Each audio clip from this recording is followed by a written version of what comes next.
Alô malta, bem-vindos a mais um episódio de Filosofia. A filosofia da religião consiste em pensar filosoficamente tópicos que surgem quando o assunto é religião. Começando por uma caracterização mais negativa, é importante deixar claro o que a filosofia da religião não é. Em primeiro lugar, não se pode confundir a filosofia da religião com o estudo da história das principais religiões, pois a filosofia não se pode reduzir à história. Em segundo lugar, não se pode confundir a filosofia da religião com a teologia, pois na teologia já se parte de um corpo de doutrinas que não se coloca em causa.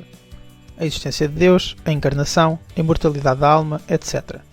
Contudo, a filosofia da religião recua um passo e pergunta: mas será que há boas razões para acreditar na existência de Deus? De forma mais positiva, podemos caracterizar a filosofia da religião como o exame crítico dos conceitos e das crenças religiosas fundamentais, tal como o conceito de Deus, o conceito de fé, a noção de milagre e a ideia da omnipotência, bem como a crença de que Deus existe, de que há vida depois da morte, de que Deus sabe, mesmo antes de nascermos, o que iremos fazer, de que a existência do mal é de algum modo consistente com o amor de Deus pelas suas criaturas. Um dos problemas mais debatidos, tanto por filósofos como por teólogos e outros estudiosos da religião, é o de saber se pode e se deve haver um acordo entre, por um lado, os conteúdos da fé, as crenças religiosas e, por outro lado, aquilo que pode ser investigado, compreendido e aceito como verdadeiro, recorrendo apenas às capacidades da nossa razão. Poderíamos resumi-lo numa única questão: é a razão compatível com a fé ou serão incompatíveis? A posição que defende que a relação entre razão e fé religiosa é de oposição, ou pelo menos de separação, mantendo a tese de que só a fé nos permite acreditar na existência de Deus, dá-se o nome de fideísmo. Representantes desta linha de pensamento são Pascal e Kierkegaard. Para este último, não só a razão não nos permite demonstrar a existência e a natureza de Deus, como acreditar nele com base em argumentos e provas racionais é errado, no sentido em que não é verdadeira fé religiosa. Esta deve aceitar que acreditar é confiar de uma maneira cega algo que parte do nosso sentimento e não do nosso raciocínio. Veremos mais à frente a posição de Pascal.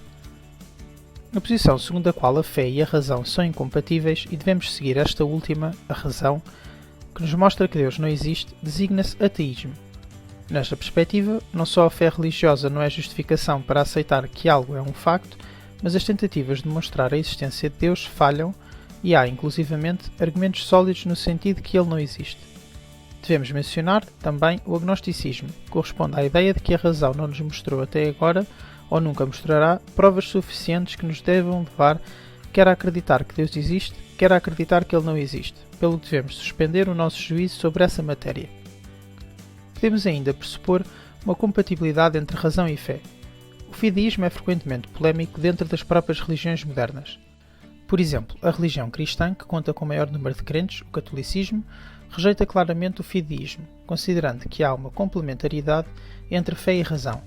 Esta posição racionalista de harmonia e coincidência entre o que a fé religiosa revela de maneira sobrenatural e o que a razão nos permite concluir foi defendida por muitos filósofos ao longo da história.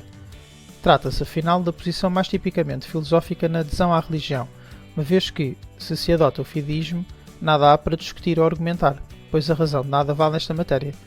A fé seria, assim, um dom divino que só podemos esperar receber, caso contrário, nunca obteremos a verdadeira fé. Interessa-nos agora considerar o próprio problema da existência de Deus.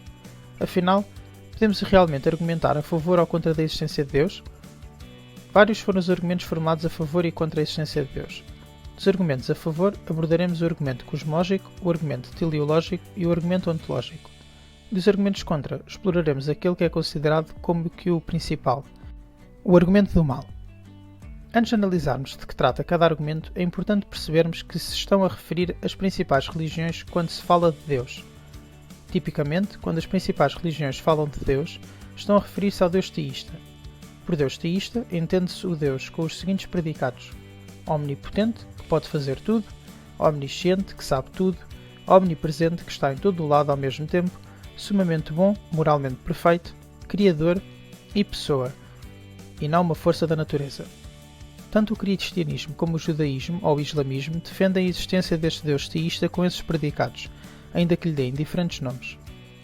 Esta concepção teísta de Deus distingue-se de outras concepções de Deus, tal como o deísmo, em que se defende que Deus é criador, mas que não intervém nem se importa com a criação, ou o panteísmo, em que Deus não é distinto do mundo. O argumento cosmológico, também chamado argumento da causa primeira ou argumento causal, baseia-se em alguma informação acerca do modo como o mundo é. Por isso, trata-se de um argumento a posteriori. A versão clássica do argumento cosmológico é de Tomás de Aquino. Neste argumento, começa-se com factos simples acerca do mundo, como o facto de nele haver coisas cuja existência é causada por outras coisas, para daí se concluir que tem de haver uma primeira causa, ou seja, Deus. Uma formulação acessível deste argumento poderá ser a seguinte: existem coisas no mundo? Se existem coisas no mundo, então tais coisas foram causadas a existir por alguma outra coisa. Se as coisas do mundo foram causadas a existir por alguma outra coisa, então ou há uma cadeia causal que regride infinitamente, ou há apenas uma primeira causa que é a origem da cadeia causal, mas não há uma cadeia causal que regride infinitamente, logo há apenas uma primeira causa, a que chamamos Deus, que é a origem da cadeia causal. Na terceira premissa, elencam-se duas possibilidades que podem explicar o que poderá causar as coisas que existem no mundo. A primeira é a hipótese de uma cadeia causal que regride infinitamente, ou seja, as coisas que existem no mundo devem-se às causas que as precederam. Por sua vez, essas causas devem-se a outras causas que as precederam e assim sucessivamente até ao infinito. A segunda hipótese é admitir que há apenas uma primeira causa, a qual não tem causa, que é a origem de toda a cadeia causal. Assim, em vez de a cadeia causal regredir infinitamente, essa cadeia irá parar numa causa primeira, incausada e sobrenatural, como Deus. Mas qual dessas hipóteses é mais plausível? Na quarta premissa, afirma-se que a hipótese de uma regressão ao infinito na cadeia das causas não é plausível. Porquê? Se a regressão das causas fosse infinita, então não haveria nada no seu início que desse origem à própria cadeia causal que deu origem a tudo o que temos hoje. Para ilustrar essa ideia, podemos estabelecer aqui uma analogia. Nós existimos porque os nossos pais nos causaram, e por sua vez, os nossos pais existem porque os nossos avós os causaram e assim em diante. Agora, suponhamos que não haveria um primeiro casal dos nossos antepassados. Parece que nesse caso não haveria a cadeia causal que levou à nossa existência. Do mesmo modo, se não houver uma primeira causa, ou seja, Deus, deixaria de haver a própria cadeia causal e nada existiria. Mas como existem coisas e cadeias causais, segue-se que terá de haver uma primeira causa. Uma objeção central ao argumento cosmológico faz notar que este argumento comete a falácia do falso dilema, quando elenca apenas duas opções para explicar as coisas que existem no mundo. É que, além da opção da cadeia de regressão infinita e da opção de haver apenas uma primeira causa, poderá ter-se também em consideração a opção de haver várias primeiras causas diferentes, por exemplo. Outras críticas ao argumento cosmológico fazem notar que, mesmo que se possa concluir que existe uma causa primeira, nada garante que essa causa seja o Deus teísta. Ou seja, a primeira causa da cadeia causal não precisa de ter os atributos tradicionais do teísmo, como a omnipotência, a omnisciência ou a sua bondade absoluta. O ponto de partida do argumento teleológico, também conhecido como argumento do desígnio, é o nosso sentimento de surpresa por muitas das coisas que existem no nosso universo manifestarem ordem e desígnio, no sentido de finalidade. A partir disso, procura mostrar-se que seja o que for que produziu o universo tem de ser um ser inteligente. Para ilustrar a estrutura lógica das várias versões do argumento teleológico, considera-se que enquanto passeamos por um bosque encontramos um relógio no chão e nos questionamos sobre como esse objeto poderia estar naquele lugar. Tendo em conta os dados ou a evidência observada, isto é, as características específicas do relógio, como o facto de as suas partes estarem ajustadas para assinalar a hora e o dia, etc., temos duas hipóteses para explicar esse fenómeno. Ou o relógio foi concebido por um relojoeiro, ou o relógio formou-se por acaso. Parece que a evidência observada não seria surpreendente se a hipótese do relojoeiro fosse verdadeira, mas seria muito surpreendente caso a hipótese do acaso fosse verdadeira. Isto é, da estrutura intrincada do relógio, que permite desempenhar uma certa função, assinalar a hora do dia, seria extremamente surpreendente que este se tivesse formado por acaso. Assim, podemos dizer que a hipótese que explica melhor os fenómenos observados é a hipótese do relojoeiro em vez da hipótese do acaso. Agora, em vez do relógio, suponhamos que partimos das evidências e observações que fazemos da natureza. Os seres vivos e os seus órgãos, o olho, por exemplo, exibem uma estrutura intrincada, com o desempenho de funções complexas, como a visão. Tendo em conta essas maravilhas da natureza, temos duas hipóteses para explicar esse fenómeno. Ou os seres vivos foram concebidos por Deus, ou formaram-se por acaso. Ora, presumivelmente, as maravilhas da natureza são menos surpreendentes se foram concebidas por Deus do que se foram concebidas por acaso. Assim, tais maravilhas da natureza confirmam a hipótese de Deus em detrimento da hipótese do acaso. Por isso, podemos concluir que os dados ou observações sobre as maravilhas da natureza confirmam a existência de Deus. principal crítica que se pode fazer a este argumento é de também cometer a falácia do falso dilema, pois não há apenas duas hipóteses para explicar as maravilhas da natureza. Também há a hipótese do darwinismo, que permite explicar a estrutura intrincada de um olho pelo processo de evolução por seleção natural. Além disso, ainda que o argumento fosse bom, não provaria a existência do Deus teísta, mas sim de alguma entidade inteligente sobrenatural. O argumento ontológico parte do conceito de Deus e de premissas a priori, premissas que podem ser conhecidas independentemente da experiência do mundo, para concluir que Deus existe na realidade. Na versão clássica de Santo Anselmo, parte-se da definição de Deus como ser maior do que o qual nada pode ser pensado. E a partir desta definição, conclui-se que Deus existe na realidade, pois se Deus não existisse, ou se apenas existisse no pensamento, mas não na realidade, não seria aquele ser maior do que o qual nada pode ser pensado. Numa versão simples, o argumento pode ser apresentado da seguinte forma: Deus existe no pensamento. Se Deus existe no pensamento e não na realidade, então podemos conceber um ser mais perfeito do que Deus, mas não é concebível um ser mais perfeito do que Deus. Logo, Deus existe na realidade. Portanto, na primeira premissa, afirma-se que Deus existe pelo menos como entidade mental. Mesmo o ateu aceita esta premissa, ou seja, pode pelo menos pensar-se na existência de Deus. Isto porque, para se afirmar ou negar a existência de Deus, na realidade, deve compreender-se o que está a ser afirmado ou negado. Na segunda premissa, sustenta-se que se Deus existir apenas como entidade mental, mas não como existente na realidade, então seria possível conceber um ser mais perfeito do que Deus. Mas porquê? Porque dessa forma parece que podemos imaginar um ser ainda melhor e mais perfeito do que esse Deus. Ou seja, podemos conceber um ser que, além de existir no pensamento, também existe na realidade. Mas por que razão existir no pensamento e na realidade é mais perfeito do que existir apenas no pensamento? Porque, por exemplo, parece que uma nota de 50€ que existe apenas no meu pensamento é uma coisa menor do que se existisse no meu pensamento e no meu bolso. Porém, na terceira premissa, advoga-se que não se pode conceber um ser mais perfeito do que Deus. Mas porquê? Não nos podemos esquecer que estamos a partir da definição de Deus como o ser maior do que o qual nada pode ser pensado. Portanto, afirmar que Deus é o ser maior do que o qual nada pode ser pensado é o mesmo que dizer que Deus é o ser maximamente perfeito, isto é, o ser com todas as qualidades, como a omnipotência, a omnisciência e a suma bondade, entre outras. E, por isso, não se pode conceber outro ser melhor ou mais perfeito do que Deus, como se afirma nessa premissa. Quem utiliza este tipo de argumento ontológico nos seus raciocínios acerca da justificação do nosso conhecimento é Descartes.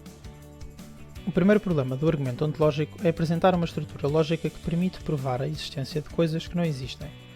Por exemplo, se definirmos a ilha perfeita como a ilha maior do que o qual nada maior pode ser pensado, com base nessa definição tem de existir uma ilha perfeita. Pois, se a ilha perfeita não existisse, ou se apenas existisse no pensamento, mas não na realidade, não seria aquela ilha maior do que o qual nada pode ser pensado. O problema é que a ilha perfeita é apenas algo imaginário. Outras críticas a este argumento fazem notar que a existência não é um verdadeiro predicado, dado que a existência não acrescenta nada ao conceito de coisa. Algo ter existência poderia ser ilustrado numa frase como a seguinte: X é. Ora, se dissermos que X é, não estamos a dizer nada a propósito de X, porque nenhuma propriedade lhe é atribuída. Portanto, é errado concluir que alguma coisa é melhor do que outra simplesmente por ter o predicado de existência. Além disso, pode dizer-se que este argumento comete a falácia da petição de princípio ou circularidade, isto é, que na própria definição apresentada de Deus já se está comprometido com a ideia de que Deus existe na realidade, quando, no fundo, é isso que se quer provar e concluir. A propósito dos argumentos contra a existência de Deus, temos então que considerar aquele que é considerado o mais importante: o argumento do mal. Este argumento defende que a presença de mal no mundo é um forte indício contra a existência de Deus. São muitos exemplos de mal natural e de mal moral existentes no mundo. Por um lado, o mal moral refere-se ao mal que tem origem nas ações humanas, como os assassinatos, torturas, roubos, etc. Por outro lado, o mal natural refere-se ao mal que não tem origem nas ações dos seres humanos, como terremotos, furacões, alguns tipos de doenças, etc. Para desenvolver o argumento, devemos ainda fazer uma outra distinção entre mal justificado e mal não justificado. O mal justificado é o mal que, se não existir, leva a que se perca algum bem maior. Por exemplo, uma má ação é perdoada ou uma doença é suportada corajosamente. Nestes casos, se o mal não existir, estamos ao mesmo tempo a eliminar o bem maior do perdão ou a virtude da coragem. Por isso, nesses casos, estamos perante mal justificados. Pelo contrário, o mal não justificado é aquele que, se não existir, não leva a que se perca algum qualquer bem maior. Por isso, este mal é sem sentido ou gratuito. Pelo menos, alguns dos males do nosso mundo parecem ser gratuitos.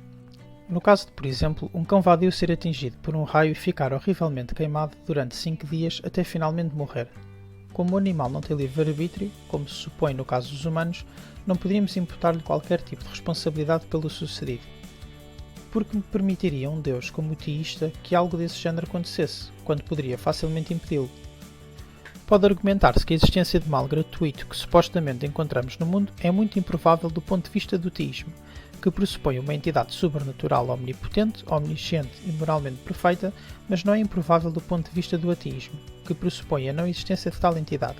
Isto porque, se o Deus teísta existe, sendo omnisciente, moralmente perfeito e omnipotente, ele sabe, quer e tem poder para eliminar os males gratuitos ou sem sentido.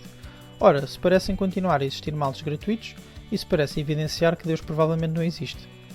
Este tipo de argumento também foi tradicionalmente formulado sob a forma de paradoxo, sendo comumente chamado paradoxo de Epicuro. O que esse paradoxo pressupõe é aquilo que já vimos, mas de uma forma aparentemente mais intuitiva. Se Deus é omnisciente, omnipotente e sumamente bom, então o mal não poderia existir.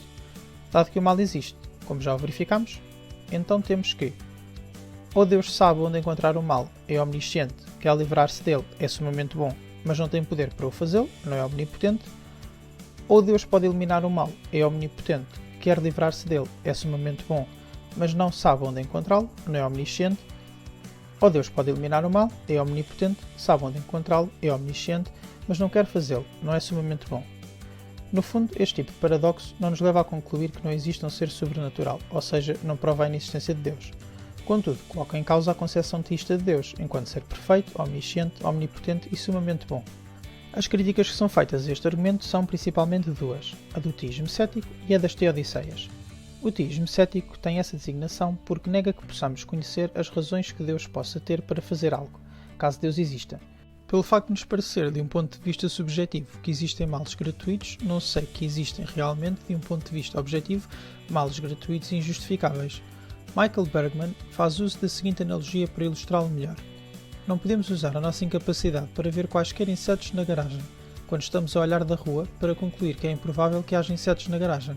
De forma similar, não podemos usar a nossa incapacidade para compreender as razões que justificam que Deus permita o mal, para concluir que é improvável que haja qualquer razão que justifique que Deus permita esse mal. A outra crítica é a da teodiceia. A teodiceia consiste em dar uma resposta à questão de saber por que motivo Deus permite o mal, mostrando-se dessa forma que nenhum mal é injustificável. No fundo, é uma tentativa de justificar os males que nos parecem incapazes de justificação. Uma das teodiceias mais influentes foi aquela desenvolvida por Leibniz. Aquilo que ele constata é que Deus permite o mal precisamente porque o melhor de todos os mundos possíveis não implica um mundo sem males. Mas o que é que isto quer dizer? Segundo Leibniz, se Deus existe, sendo o ser perfeito, omnipotente e omnisciente que é, criou o melhor de todos os mundos possíveis. Ou seja, o nosso mundo, como um todo, é o melhor mundo, não sendo possível conceber um mundo ainda melhor. Leibniz salienta que um mundo sem qualquer tipo de mal não seria o melhor mundo possível, porque algumas partes más do mundo são tais que, se Deus as eliminasse, estaria a eliminar partes boas e valiosas do mundo, como o caso do perdão, como vimos anteriormente, que implica algum tipo de ofensa ou de mal, mas que, ao mesmo tempo, fortalece relações. Com esses casos, parece plausível aceitar a ideia de que haver partes indesejáveis pode ser necessário para haver uma maior perfeição do todo, neste caso, do mundo. Assim, qualquer candidato a ser o melhor mundo possível tem simultaneamente aspectos bons e aspectos maus, sendo que o melhor mundo possível é aquele em que o valor dos aspectos bons supera o valor dos aspectos maus. Leibniz advoga ainda que, se considerarmos todas as coisas, não temos justificação para afirmar que um mundo com menos mal seria possível, como poderia ser argumentado. Não podemos saber se é possível criar um mundo melhor sem esses aspectos negativos, dado que não sabemos quais as conexões entre estes aspectos e os outros aspectos do mundo. Até aqui vimos argumentos que tentam justificar racionalmente a existência ou a inexistência de Deus. Contudo, como vimos inicialmente, o fideísmo pressupõe que não é necessária qualquer razão epistémica para acreditar em Deus. Consideremos então, por fim, o fideísmo de Pascal, como alternativa à discussão que estivemos a ver. O argumento de Pascal não visa provar que o Deus teísta existe, mas sim que é prudencialmente racional acreditar em Deus ainda que não haja qualquer bom argumento a favor da sua existência. O que poderá tal coisa como prudencialmente racional querer dizer? Bem, no fundo, aquilo que Pascal pressupõe que se deva fazer é pensar em termos de benefícios práticos. Na verdade, não é necessária qualquer razão epistémica, segundo Pascal, para acreditar em Deus. Basta-nos pensar em termos de custos-benefícios. O princípio da racionalidade prudencial diz-nos então que, se tivermos que escolher de entre diferentes opções, devemos escolher uma opção X se essa opção tiver um melhor resultado do que das outras opções disponíveis, nunca tendo um resultado pior que elas. O que é que isso significa neste caso? As opções que teríamos seriam a de crer na existência de Deus ou crer na não existência de Deus. Supondo que acreditamos na existência de Deus. Se ele existir, então a recompensa é a felicidade eterna, o paraíso. Se ele não existir, o resultado será indiferente porque, na prática, não perdemos nada, exceto algum tempo extra que gastamos em missas ou orações. Contudo, supondo que não acreditamos na existência de Deus, se ele não existe, então o resultado é tão indiferente como se acreditássemos que existe. No fundo, não perdíamos nada. Mas se ele existisse e não acreditássemos nisso, a punição seria eterna, isto é, o inferno. Portanto, se a opção de acreditar em Deus tem um melhor resultado do que a alternativa de não acreditar, devemos escolher acreditar que Deus existe. Como crítica ao argumento de Pascal, pode questionar-se se Deus beneficia de igual forma com o paraíso os crentes que têm fé apenas por interesse mesquinho da recompensa e aqueles crentes que têm fé de forma desinteressada ou honesta. Além disso, uma devoção religiosa baseada no mero cálculo de custos e benefícios parece meramente interesseira e egoísta e, como tal, seria moralmente repugnante para a relação com Deus, se ele existir. Por fim, o argumento de Pascal pressupõe que a crença está sob o controle voluntário e livre da pessoa, algo que é bastante implausível, dado que não temos esse controle voluntário sobre a maioria das coisas em que acreditamos. Obrigado por te manteres desse lado. Para mais vídeos de filosofia ou de outras disciplinas, junta-te a nós no Patreon. Muito obrigado e bons estudos!